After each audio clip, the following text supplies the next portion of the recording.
Hello, bonjour tout le monde. Welcome to Story Shed. We are the storytelling podcast for children of all ages, adults too, Peters, porcupines, pineapples, anybody or anyone out there who wants to listen. Please join us here on Story Shed, where we bring you new and original stories every episode. This is our anniversary edition of Story Shed. It was 1 year since we launched. So thank you for everybody out there listening. Continue to get in touch with us. It's been great fun, and we hope for many more years of this. This edition features a story called Ida's Dreams, and it's inspired by my youngest daughter, Ida, who will make a special anniversary guest appearance with our little helpers at the end of the podcast. So keep listening for that. But here we go then, with Ida's Dreams. Let's open the door.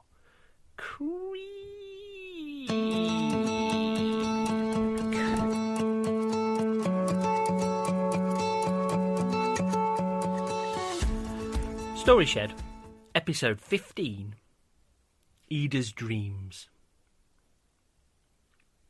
Here we go then. This is a story all about a little girl known as Ida, who went to bed not knowing where the night time would lead her.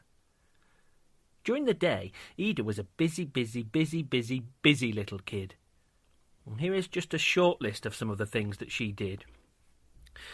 She built forts out of cushions, made gloves out of mud. She cycled through caves, used tomatoes to make blood.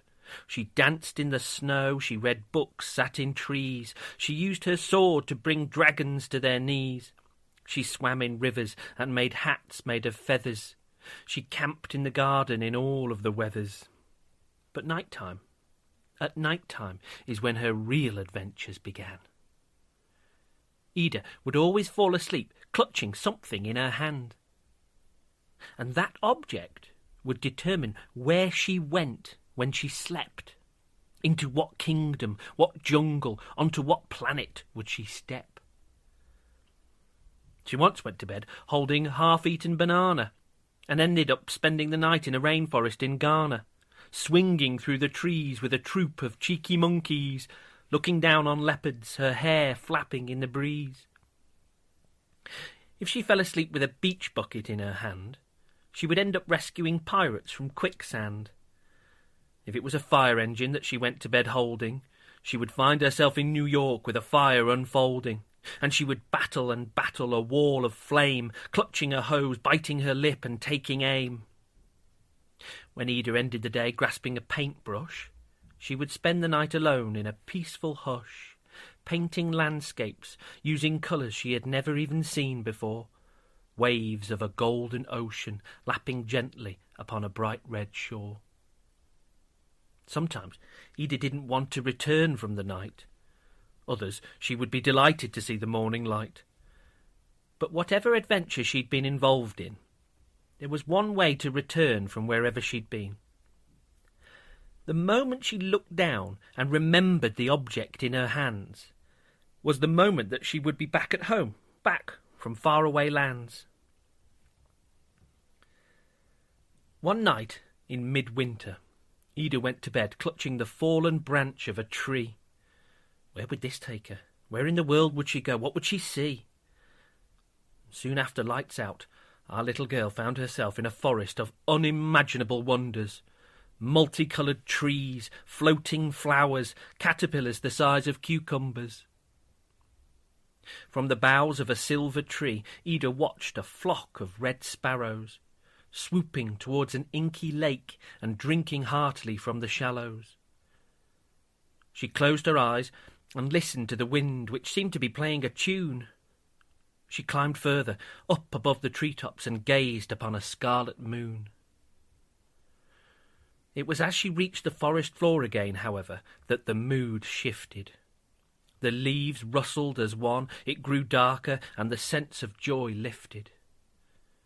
Ida felt suddenly cold, and a shiver ran up her back. And just then an arrow struck the nearest tree. She was under attack. Through the trees came a gang of elves, whooping and cackling. On the tips of their arrows were flames fizzing and crackling. Ida span round and ran for her life as fast as her legs could carry her. the incredible wonders of the forest now passing by in a blur. She took a sharp left and then clambered up a tree, hoping that the gang of elves had failed to see. Looking down from above, Ida watched the strange creatures dart past, firing off their arrows as they ran, wild-eyed from the first to the last. Ida was about to breathe a sigh of relief, thinking they had all gone, when she saw one elf had stopped at the foot of her tree with its bow drawn.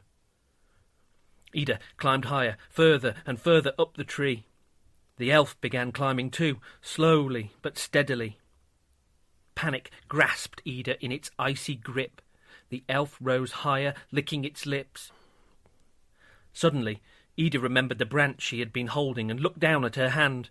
It was time to leave this once magical but now terrifying land. With horror, she realised the branch wasn't there anymore. She must have dropped it somewhere on the forest floor. What now? Was she trapped here forever? Her alarm clock now set permanently to never? Then, amid the silvery branches, she saw a flash of green dangling a few feet from the floor. Her branch was caught between the leaves of this strange tree. The plan of action for our girl was easy to see. With the elf edging ever nearer, Ida breathed deep, and then let go of the tree before making a leap of faith between the branches and towards the ground. The elf looked on, open-mouthed, not making a sound. And as she flew past, Ida grabbed her branch and closed her eyes, bracing herself to hit the floor and become food for the flies. But when she opened them again, there wasn't a tree in sight. She was back in her bed, her curtains bordered with sunlight. The tree branch was still tightly in her clutched hand, and she breathed a sigh of relief to have escaped that magical land. The vivid colours of the forest were still flashing through her head. The cackling of the elves rang still in her ears as she climbed out of bed. Heading towards the door, something suddenly made Ida stop. Something made her eyes widen like they were about to pop.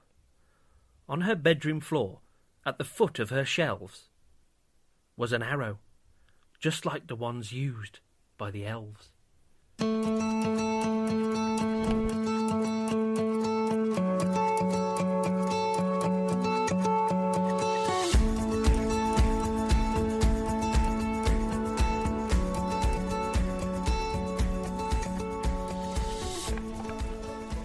Okay, there we go. That was episode 15, Ida's Dreams. And once again, we are joined by our little helpers, Leo and Belle. And this episode, we are joined by another special little helper, Ida herself. Say hello, guys.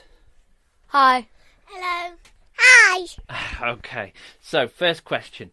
What kind of girl is Ida? What is she like? Busy. She's Busy. She's busy, isn't she? She's very busy. Brilliant. And she does lots of things in the day, and yeah. Good. She's a busy, creative girl who likes to do stuff in the day. She's very active. Excellent. So what is some of that stuff? What does she get up to during her daytime? She dances in the snow. She does. She makes hats out of feathers. Super. And makes gloves out of mud. Gloves out of mud. Brilliant. Okay. Then what happens at night time? So when she goes to bed, what happens to Ida? She holds a banana in her hand. She has a banana in her hand, and where does that take her? The jungle. The jungle. So she's got something in her hand. She goes to a different world and does something like if she took a paintbrush to bed, she would spend the night alone in a room painting. Elves. And she finds some elves, doesn't she? Where else does she go? If she took a fire truck to bed, she would go and fight fires in New York. Super. Elves. And where does she meet the elves? A magical forest. In a magical forest. And what is it that she's holding when she goes to bed that takes her there? A branch of a tree. Okay, good. Looks like we don't need you guys. Edie can do all this. So, what happens then when she goes to the magical forest with the elves? What happens in that nighttime adventure? She finds Some elves. Okay, carry on. she finds a gang of elves who have bows which have fire on the end, which they're shooting frantically. Super. And can she get home? No. What's the problem? Because she can't find her branch and, she needs it to get home. She needs it to get home. She does. So, in the end, how does she get home? She spots her branch, and it's easy to spot because all these trees are like silver and multicoloured, and she dashes for it, and she thinks all the elves have gone, but then there's one left over, and then she runs for it and grabs it because she doesn't want to get caught by the elf. Okay, so she... Go on. That's okay. So she ends up back at home, and then right at the end of the story, what does she spot in her bedroom? She spots an arrow, doesn't she?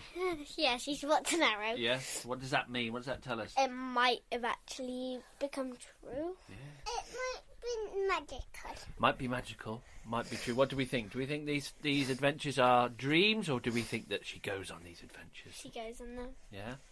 I don't know. I mean, if she actually went on them... She would kind of know, yeah, she would kind of know that she went on them, but I don't know. It leaves it a little bit open, doesn't it? Okay.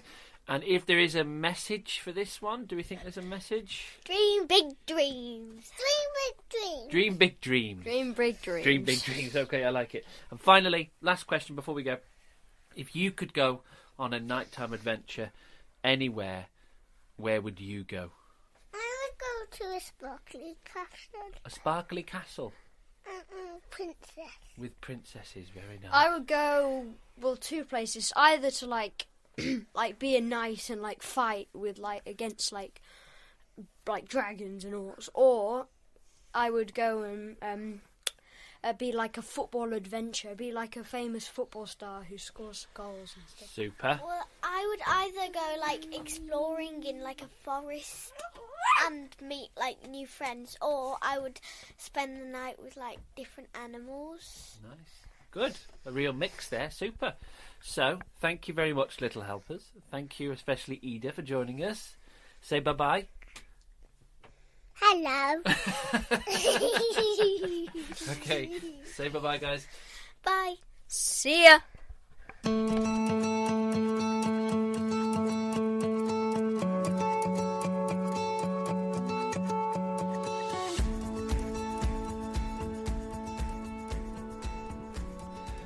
There we go, episode 15. Thank you to our little helpers, our 3 little helpers.